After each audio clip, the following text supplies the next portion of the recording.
So it's 2 o'clock. I'm going to get started. Welcome to everybody, and thank you for your interest in this exciting new course that we're offering. I've kind of said throughout the process of creating an active shooter course that I wish I didn't have to develop something like this, but we live in the world we live in, and we have to be as prepared as we can. So um, we typically develop new courses for our e-learning and other mediums as well. You can order these courses in print version and other media as well. But we typically do that by consulting our review board, and this popped up a little while back, and it was something that people thought was needed for rural transit systems. There are a lot of good resources out there. Many of them are actually referenced within this e-learning training, but there's some specific problems that arise when you're talking about rural or tribal areas that might be more remote. So we wanted to address some of those. So we felt that it was different enough where this course was needed. So without further ado, I'll jump into the presentation. But again, I want to thank everybody for taking time out of your busy days to check this out. And I also just wanted to make sure that I say that this is not an actual active shooter training. This is just to introduce you to what you will encounter when you do check this out. So just some some basic background on this webinar. You can use the chat box if you want to ask questions. I will be monitoring that. We'll try to leave some time at the end for question and answer as well. But if for whatever reason we don't get to your question, you'll have my information to reach out. We are recording this, so we'll be posting the recording once we are finished with the webinar today. And there will be a brief survey afterwards, which we'd really appreciate your feedback on.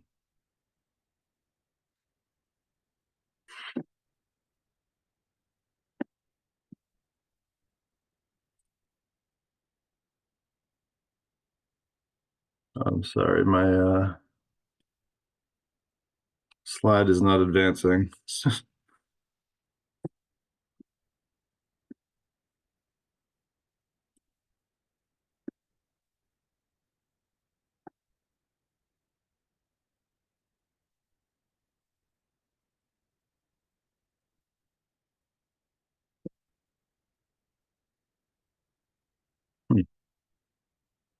Okay, might have to stop this share for just a moment.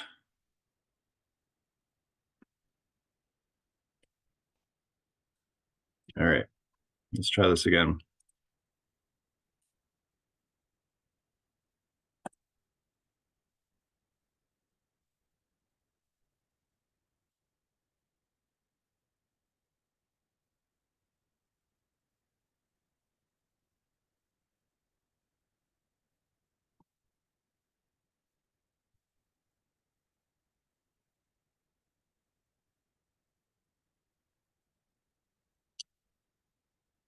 All right, well, I guess for some reason my buttons aren't working on my computer, but I can do it with my mouse. So if I skip ahead by one or two, bear with me. I will try not to. So just the agenda for today, little overview on National RTAP. If you don't know who we are a small organization that is funded through the Federal Transit Administration, and we work with rural and tribal areas to provide technical assistance to try to make sure that your transit agencies are successful, whether you're starting one or been running one for years. We're just here to help. So we have a whole resource center. We help to identify funding if you need that, or looking at different technologies or anything like that. So I encourage you to all go to our website. We've got lots of great resources for any rural or tribal area. Rural being 50,000 or less, generally, people. And then, so I'm here with Seth Oberman, who actually helped develop the course. He's a content developer, and he has a company that we worked with to develop this course, and he helped find our subject matter expert, and all the behind the scenes stuff, the video shooting and all the other stuff. So I don't know if you want to say a couple words, Seth, before we get into it. Oh, okay. Hi, everybody. Fun project. I guess, as Scott said, probably would have been nice if it wasn't necessary, but it was an interesting project, shooting scenarios with people running around with guns and things like that. But hopefully there's a lot of good content in here, and happy to answer any questions as well as we move along. Thanks, Scott. Yep. And so it's with Sky Multimedia, and like I said, we went out for an RFP, and they were the successful bidders for this project, and we're pretty happy with how it came out. So yeah, the project, I kind of mentioned how we came up with like what we were going to do for this, but active shooter situations are on the rise. I'm actually based out of Maine, and about 30 miles north of me, we had a real terrible incident a few months back where a lot of people were killed. And so like it wasn't transit related necessarily, but it can find you wherever you are. So it's always good to have some kind of training that, or at least a knowledge of this type of stuff. And Maine is a pretty rural area, although I'm in southern Maine, which is less so. So we're just going to go, this is an introduction to the training. So I'm just going to kind of introduce what you'll find when you go through this training.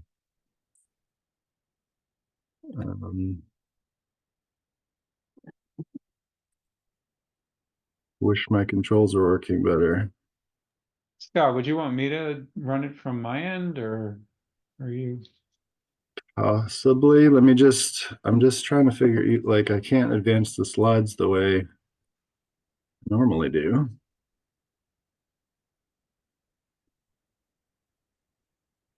All right. Skipping around, but yeah. If I need that, I'll let you know. It seems to be working now. Okay. So again, the National Rural Transit Assistance Program is FTA funded through 5311 funds, which I'm sure most of you are familiar with who are on this call. Rural formula funds. And yeah, I talked about most of this, so I'm going to skip ahead in the interest of time. So the project background, active shooter was split into two courses, actually, based on the fact that there's kind of two different interfaces with or types of employees that will be interested in this that we thought. So you've got your operators and your dispatchers, who are kind of frontline people that need to know how to react or even maybe identify an issue before a situation arises to avoid that situation. And then on the management side, there's more stuff like policy development that you need to think about in relation to your agency and how that fits in with things like strategic planning and all the rest of the stuff that goes on at the management level. So that was the idea of splitting this course into actually two courses, and they are both available online. and you can find them. And later on, you'll see where. I'm so sorry, I'm just skipping around, but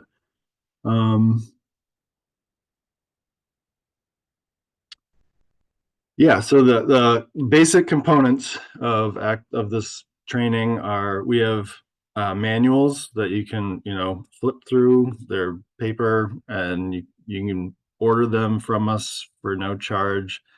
Just give us a call, and we will gladly send them to you. There's also the e-learning courses, and we have those, a lot of that stuff on disk as well, if you prefer that. But the e-learning courses are really great because you can kind of self-pace your training of your employees, or if you are taking the training yourself. It's the type of thing where you can log in and take part of it, log out because you have to go do something else, and then you can log back in and pick up where you left off. So, and there's quizzes at the end of each section. There's interactive learning things. I might have Seth speak to that a little later, but click to reveal type things, and things that will keep the learner engaged. And then we also have instructor-led training. So the idea is that people can take this training and then train their employees as well. So they're like basically a PowerPoint that you can use, and with instructions on how to use it, and you can train your staff in a more of a classroom environment if that's what you prefer. I think it's a good way to do it. You can get more in depth with scenarios and things you might apply to your particular environment or area. And then, because everybody has a different situation. You have different buildings, you have different vehicles, you have different numbers of staff.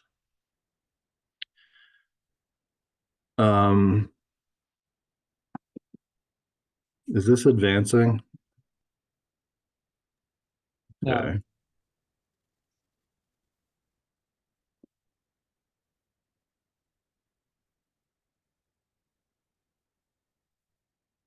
Okay.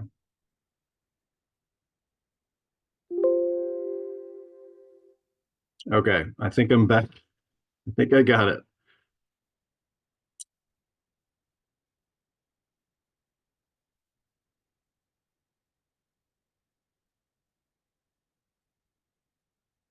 Yeah, and then I'm not going to go through everything here, but I did want to acknowledge our review board members that did help to create this, and also, Sky and our subject matter expert, or who is Mark Sakaue, and he's out in the Sacramento area, and while not rural, he knows a ton about active shooter stuff, and he worked in SWAT and all kinds of different law enforcement before he ended up in transit. So he is a wealth of knowledge in that regard. And yeah, I kind of mentioned, but we tried to make it so that no matter which way you take this training, you will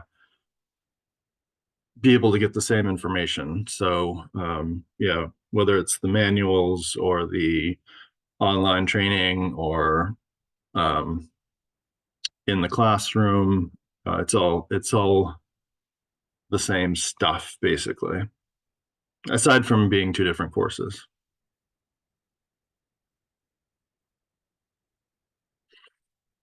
And it's just going through some of the different things that are in here. And so this is for the managers course. I'm guessing a lot of the people on this call are managers. If you're interested in the kind of an intro to this course, probably not all of you, but I would venture to guess that a lot of you are in management type positions. So this is just a kind of an overview of like what we have in the managers course. So how to there's just some basic stuff at the beginning of the courses about how like what an active shooter situation is and some examples of those. We did all of our own video shooting, and there's, kind of more verbal stuff with subject matter expert. There's all kinds of good stuff in there, and then we go on to look at your organization, what your readiness might be. Some organizations, their readiness is not anything yet, and that's fine. And we talk about how to go through that type of assessment and see what makes sense given your a lot of times limited resources. So like you might not be able to do everything, but you might be able to put yourself in a better position than you were beforehand. And then, yeah, preparedness and implementing a plan for your agency, which is, I mean, this is a pretty in-depth training, so it lays out stuff like all the way through from like identifying threats and who should be told, like what the chain of command is, all that type of stuff is referenced in here. Um, and then, yeah, we do go into things like post-incident recovery as well, in case, you hope this stuff doesn't happen. You hope you're prepared and maybe you even mitigate a problem before it happens. A lot of times these things happen from inside with a troubled employee or something. So,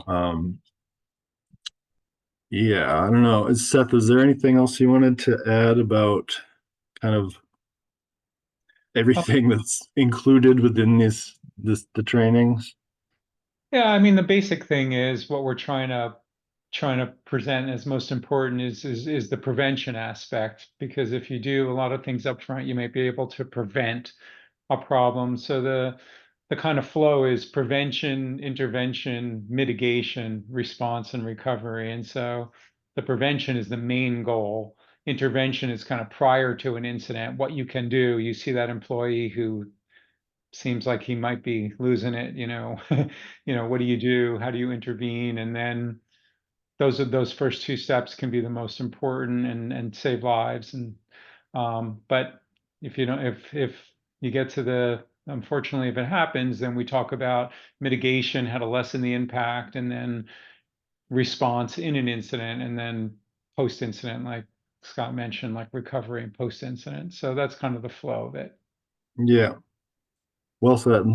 And then, yeah, and the one of the main differences between the manager's version and the more frontline workers version is more, there's like event response versus planning, I guess, is a lot of it. But there's both to be done on each side of things. If a driver sees another driver who's going through some bad stuff at home or something and seems to be acting out, that person, might be the person that saves the agency from having a big problem. So um yeah, so there's like, it's more like I don't know, some of you may have heard of run, hide, fight. That's some of what we talk about with when you're talking about a driver situation, or like maybe something happening at your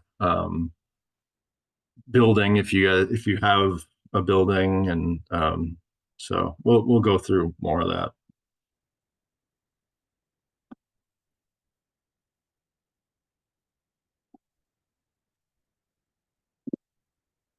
Goodness, my control stopped working again.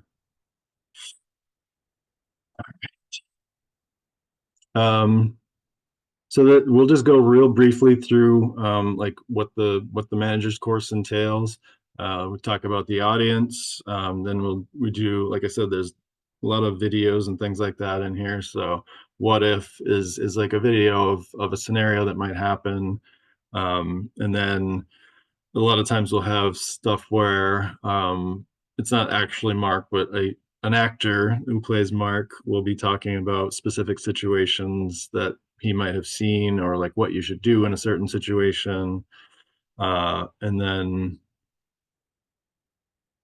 this is so touchy.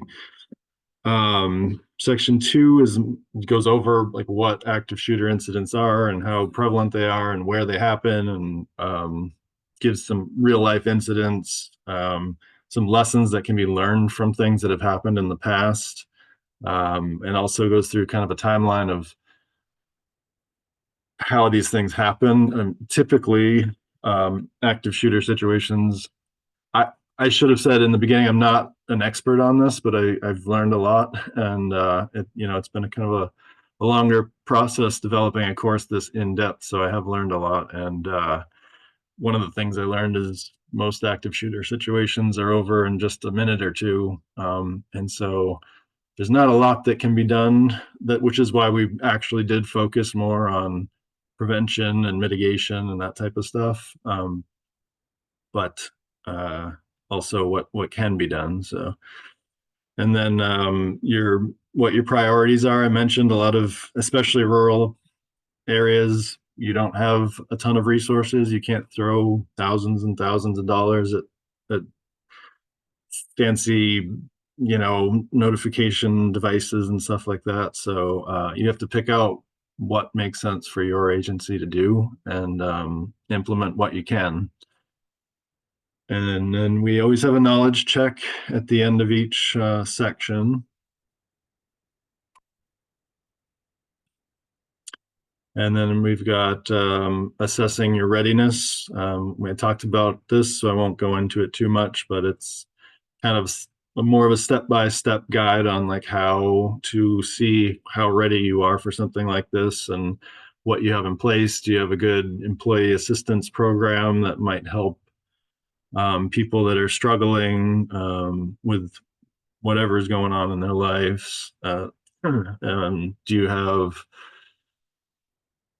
the policies in place that so everybody knows what to do? Because there's one scenario, for instance, in the training where a dispatcher gets a call and kind of freezes up because she's just like, oh, I don't know what to do. Like, this is it.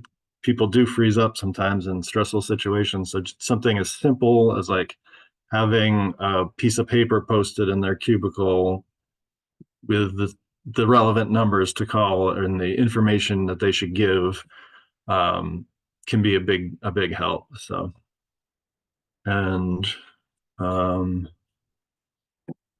next one is, this kind of gets more into the meat of this course, where you're talking about developing your plans. Um, it goes way back. I mean, you can go all the way.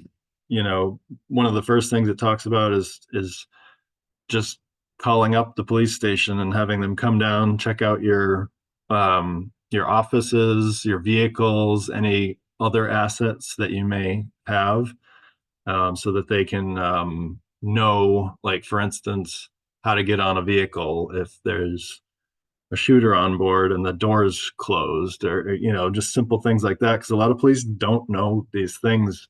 They can't know every single bus model, and they can't.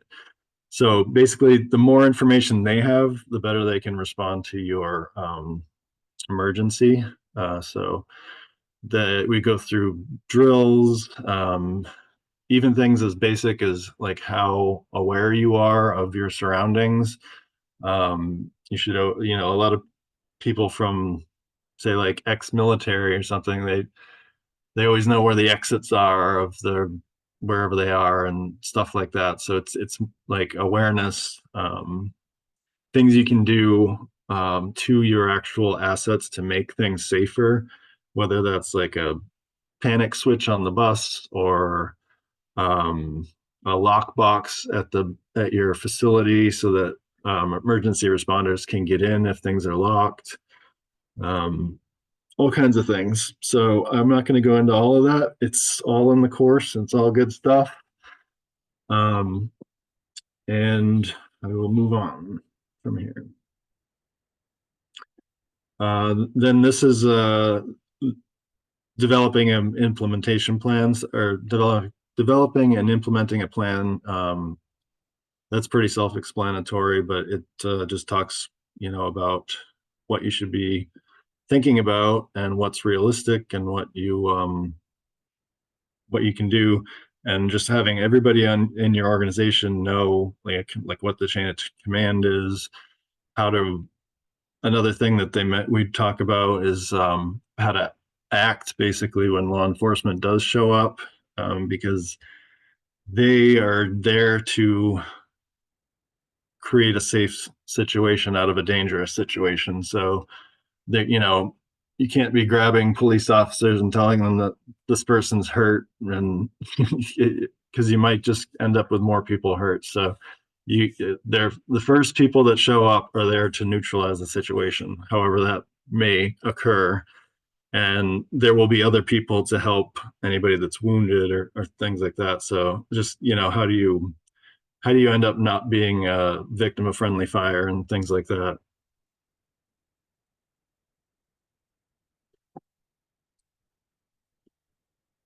And then, yeah, we go into how to, more from like an HR perspective, how to just deal with difficult situations with employees. A lot of it talks about, if you, some places may not have an employee assistance program, but there are services out there that offer those services. So it might be something good to look at, but it's all about like supporting your employees and making sure that the threat's not coming from within, and being there for people that might be going through something. um, and then we do also go into post incident recovery, which is also important. It has to do with things like messaging to the media during an event and after an event. Going over what happened and how you could update your policies if you need to, um, based on what you've learned, however unfortunately that could have been, and providing help to employees, like I said, public communication. And then yeah, we've got, and the end of each course does have a more comprehensive test, I guess you could say. I mean, we're not trying to like fool people on these tests. If you've gone through the course, you should do all right.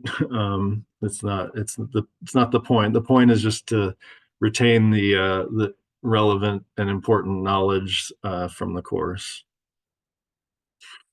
And then we also, most of as with most of our courses on our e-learning platform, you can there's a lot of links to other great resources that are out there. So both things that were developed for this course, but also throughout the courses, you'll find a link to a video from an outside agency or something, maybe something that flyer or resource that maybe the FTA put out, or just all kinds of good information above and beyond what's actually even in the course, which is pretty extensive.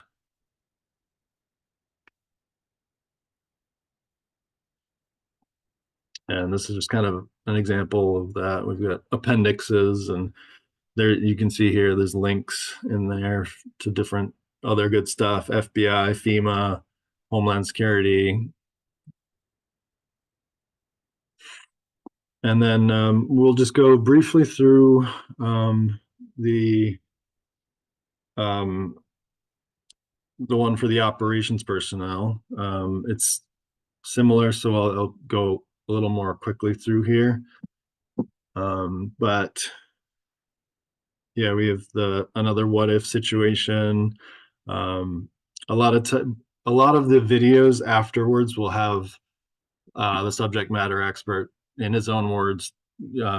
Like I said, it's an actor, but it's in the subject matter expert's words, like what you would do, or there's not always a exact answer about what you should do, but like what the best course of action would have been if you heard, overheard somebody threatening somebody at work or something like that. Um, so yeah, and then we go just through again, kind of what is an active shooter and importance of preparedness, the real life incidents. Some of them are the same as the other course, but they're geared towards different audiences. And then we'll go through mental preparedness, whether or not you want to have people trained on first aid that are out working, within your agency. Um, there are some liability issues that come up, but I mean, I think generally it's probably a good idea to have first aid training, at least for some people. And then your checklists of, what to do in a situation. We do a kind of a whole section on knowing your local laws because it gets pretty uh, fluid on like especially in a rural setting. I mean, I work with some rural agencies that cover literally hundreds and hundreds of miles, and so you're going through different counties. There's different gun laws. There, you might even be in different states. So you got to kind of know what the local laws are on your route and what your own policies at your agency are. I mean, a lot of agencies just don't allow any firearms on a vehicle, but some do. Um, and you got open carry, you've got concealed carry. There's just so many different things you kind of have to consider based on firearms laws. And then we also talk about with the front line, there's more emphasis on like what information needs to be conveyed efficiently to law enforcement. So this is like stuff like the description of the shooter or where the vehicle is, which direction it's traveling, um, maybe even how many people are on board, how many shooters there are. There's a lot of it's more about that awareness of like what do people need to know and what do they not need to know and how to get it out quickly.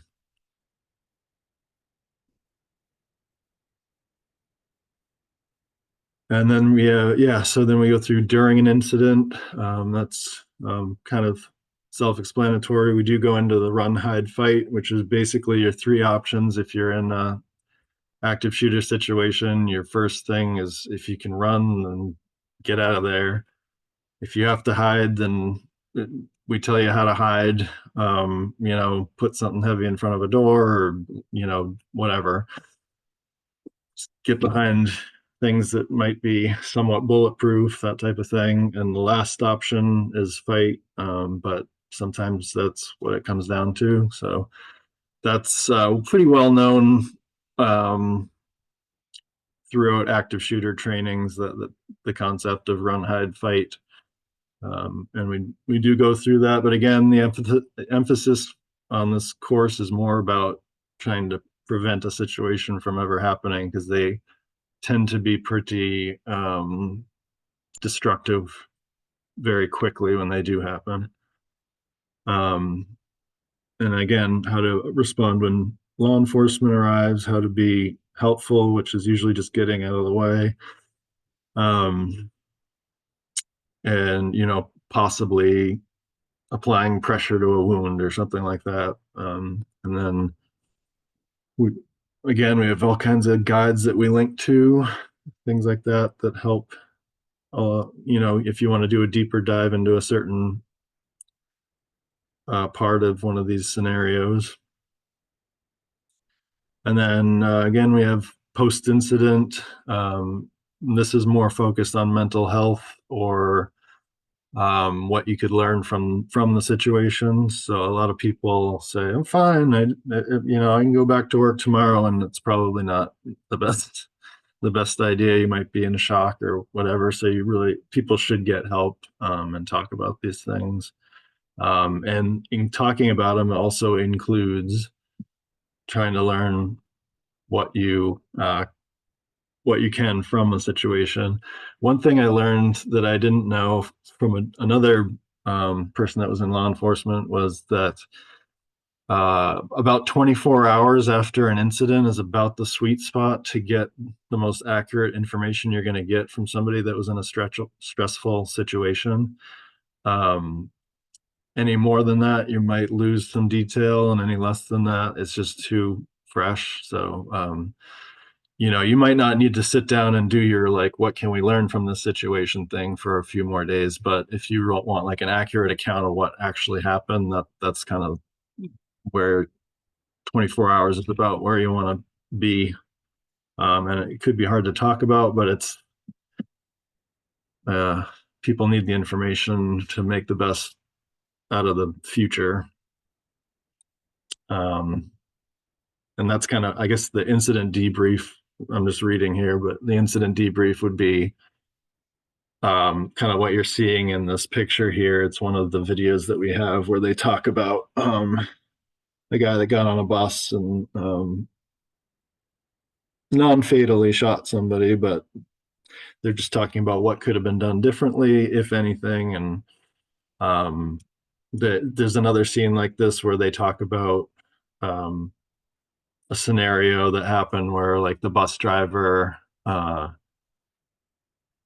somebody started shooting and the bus driver like cut across traffic and got to a police station, and they were talking about how the bus driver was a hero, and the manager here is actually kind of takes the other tack there and says, well, that worked out really well, but in the process the bus driver hit another car, and like there could have been pedestrians in the road, and it actually might not have been for several reasons, probably wasn't the best course of action. You saw it in the news because it like miraculously ended okay, but even when you get to a police station, a lot of times there aren't actually armed police there. A lot of times it's like people working the desk and stuff like that. So it's kind of amazing that there was people there to disarm the situation. So we go through all kinds of these types of things in the course. But that picture just reminded me of those specific ones.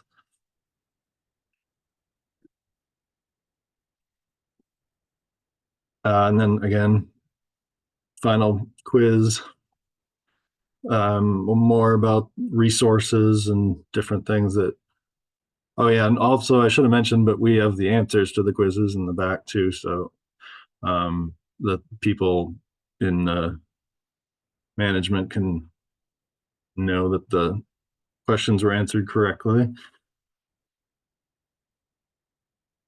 Um,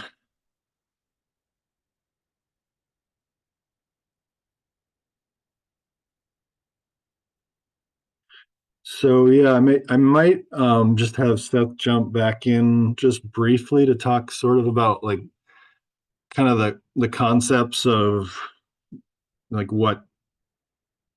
how we're teaching these things and how they stick a little better. It's essentially adult learning concepts, but there's just a bunch of different ways that we like within the course how we kind of go through it, and they have to do with interactivity through the course. I mentioned you can kind of pick up and drop off and continue to progress through the course, but they also taught, there's just like a lot of different ways to engage people. So I don't know if there's anything you wanted to add to that, or maybe not.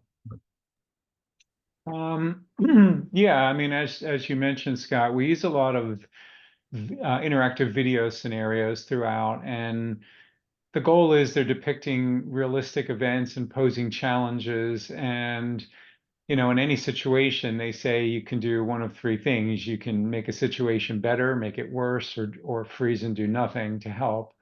And so we're trying to have people see these things in a safe environment before, God forbid, they have to really do it. And we try to make these very realistic scenarios, and there's a lot of research that shows that using scenarios and stories has a lot of benefits for learning. It increases engagement, enhances retention, helps people, and it's improved problem solving, and it has some kind of emotional impact and contextual learning to it. So that was the goal: provide information, show how these might really happen, and then what would you do? And that was the goal throughout this. Good. Thank you. Sure. Yeah, and this is I should have mentioned when I was introducing myself, if I even did, but I've been with the National RTAP for maybe 3 or 4 years. So this was my full like end-to-end course development. And so it was actually my first time on set.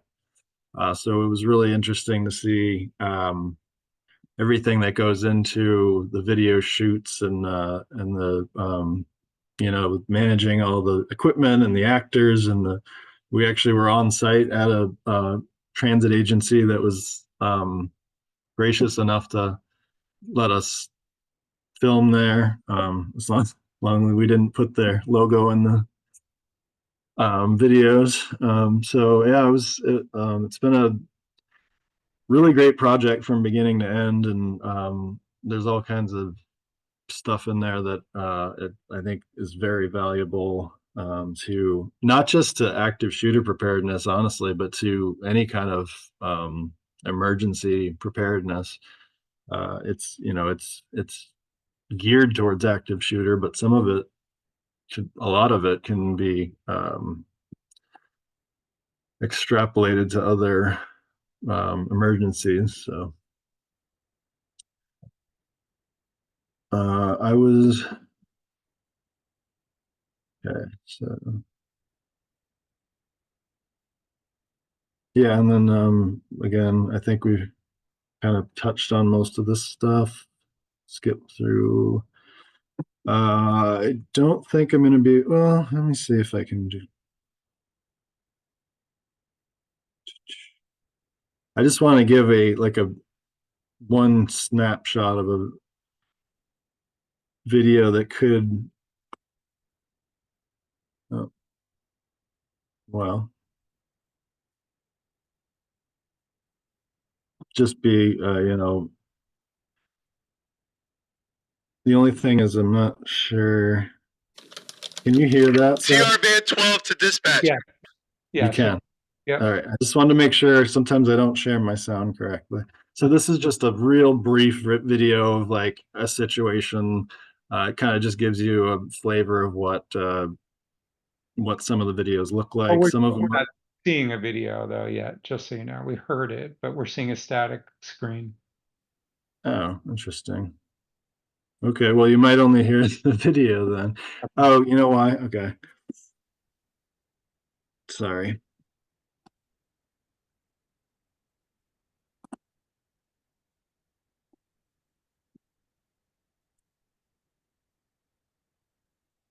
There you go. All right. Sorry. I always mess up either the video or the audio, it seems like. We'll see if the audio plays now. TR band 12 to dispatch. I've got a shooter on the bus. Over. Stand by. 911, what's your emergency? Twin Rivers Transit, vehicle number 12, has an active shooter on board. Shots fired. What's their location? They're heading west on Highway 25, just past the Seacrest Mall. Okay, sending help immediately. So again, that was just an example. We've got stuff that's filmed on the bus. We've got stuff in the parking lot at the bus depot. We tried to do lots of different stuff. We've got moving vehicles. What's interesting with that clip, as well as the program starts off with that same lady being told there's a shooting incident and she totally panics because she doesn't know what to do. This was when she knew what to do. And the other thing is, you heard the Twin Rivers. So we set up a fictional agency with fictional roles. Hopefully it's the kind of thing where everybody can relate to it in one way. That was our agency, Twin Rivers. Yeah, we looked. It's tough to come up with an agency name that doesn't actually exist, but I think we managed it. um, yeah, and then I guess I mentioned there's the quick reference guides that that Seth and his team created, that you can use later on. These courses can be used as onboarding things, but they can also be used as refresher courses. And sometimes these like quick reference guides and things like that are good, if somebody's already taken the course and they remember most of it, but you just want to make sure they get some basic refresher type stuff. And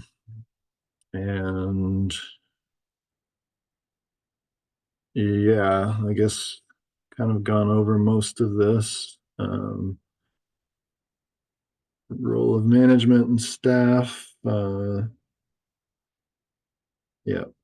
So, and yeah, and I think one of the I really thought that the sections on working with law enforcement before you have any inkling that a problem might arise was a really good section. Something I've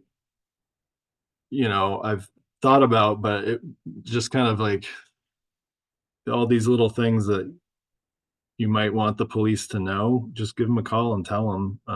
And they can have a lot of times they'll have like a little dossier on a certain agency or a certain location, so that they just, it's like the cheat sheet that was next to the dispatcher that we just watched. It's just like something for them to reference so they know, okay, there's a lockbox at the south door.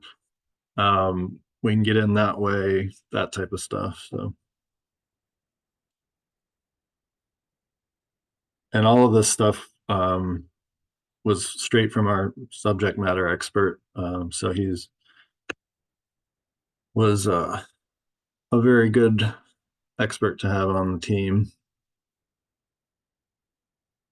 Yeah, and then with the instructor-led training, it's a lot of the same type of stuff, but also it has a participant guide and in-person activities that you can do. So whereas the online learning is, on the learning management system, it's kind of everything is you go through it linearly. Instructor-led training, you can do all kinds of different stuff. And I mentioned that at the beginning. It's like more focused on your particular agency. Like, a lot of places don't have a building necessarily. They might have a place to park the buses, or there's stuff that can be tailored to the classroom and to the people that are learning what you're trying to teach them. And then I just wanted to just throw this out. If you are not familiar with any of our e-learning materials, I would strongly urge you to head to our e-learning portal or our website, and you can find all kinds of stuff. And I'm not talking just safety stuff either. I mean, we've got stuff on financial management and anything you can think of that plays into rural or tribal transit. So yeah, I would urge you to check it out. I could possibly, yeah. So I would have taken you there, but there's this where you can just see it. Each one of it's tile based. So if you go to the portal, you have to sign up in order to access the courses, but it's a simple sign up process.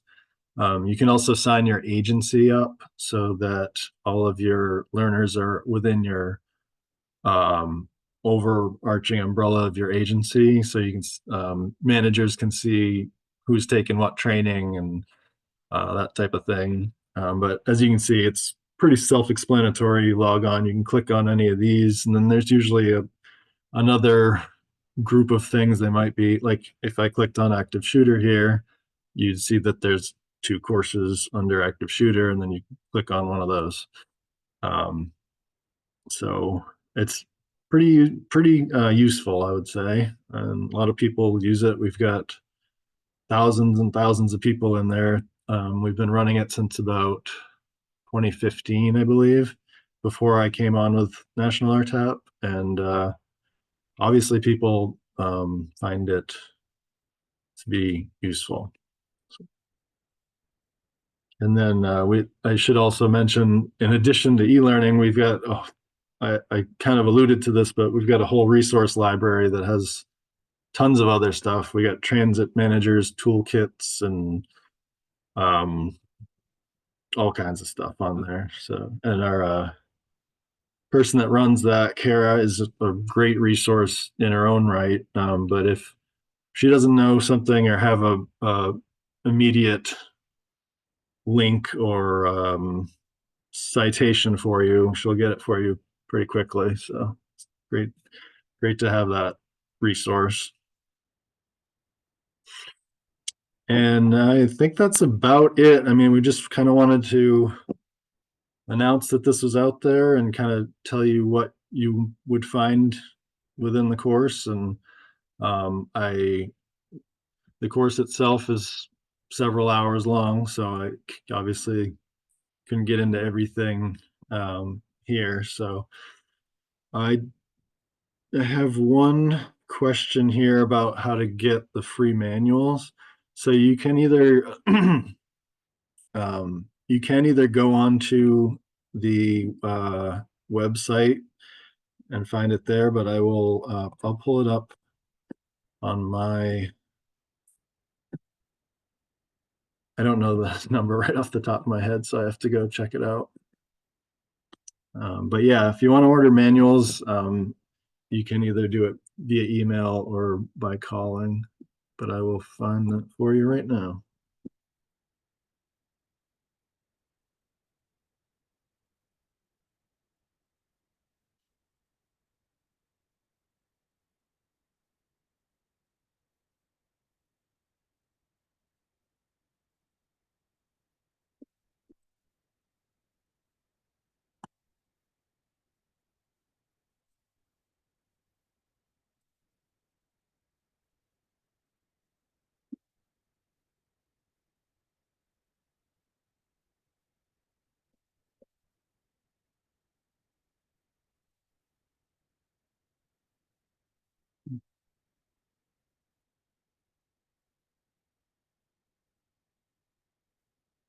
In the meantime, I'll get that number, but so there was a question from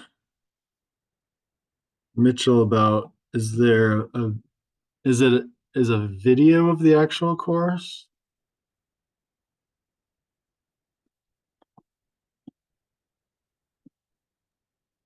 Yeah, I don't know what VOD is. That video on demand? I'm not sure what that is. Yeah, well, so if that's what it is, then we do have, yeah, okay. So we do have sections of the course in, you can find them on YouTube, but it's basically just the videos that are from the course. It's not the entire course in a video format. We do have a version that's on like zip drive type thing, but that's more like what you would get if you were taking the course online. The reason there's not a full video is because it's interactive, and we could scan through it. Now, in the course, I believe there's a full course transcript in the resources menu. So if you do get the course and you go to the resources menu, you can download, I believe it's a PDF transcript of the whole course. So that'll show you all the screens and all the voiceover, if that's helpful.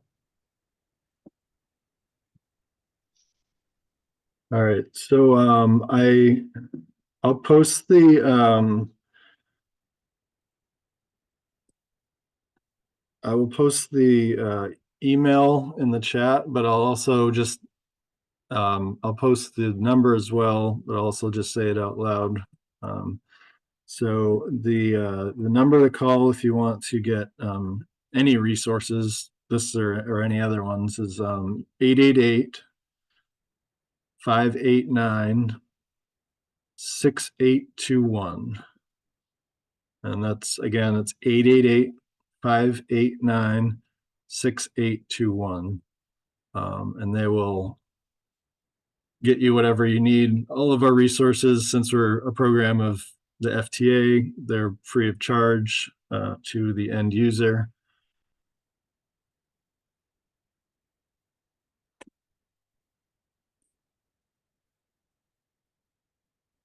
I don't see any other questions at the moment. Let me just see if I can get that into the chat in our last few minutes here.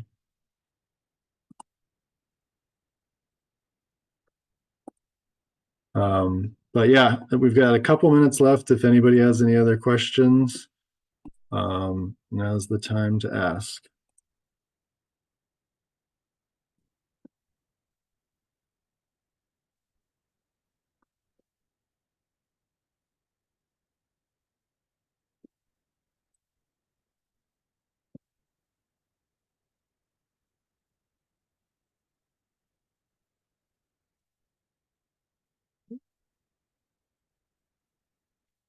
All right, so I just posted in the chat those two, the phone number and the email address, if anybody wants physical copies. Looks like I'm not seeing any more questions, so I think I'm going to wrap this up and give you back 3 minutes of your time.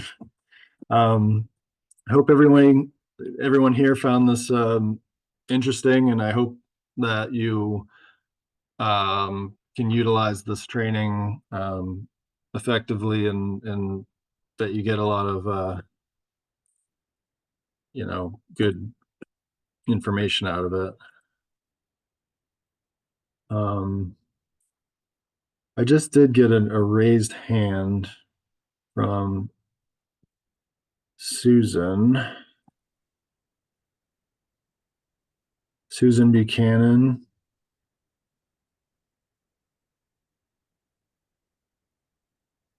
I don't know, I guess it's not raised anymore. If you have any question, if you have a question, Susan, feel free to reach out to me. I will be available, and we will be posting this recording on our website, and we appreciate you being here, and please, if you get the survey at the end, it takes just a couple minutes. It's just a couple questions, so we'd appreciate if you could fill it out.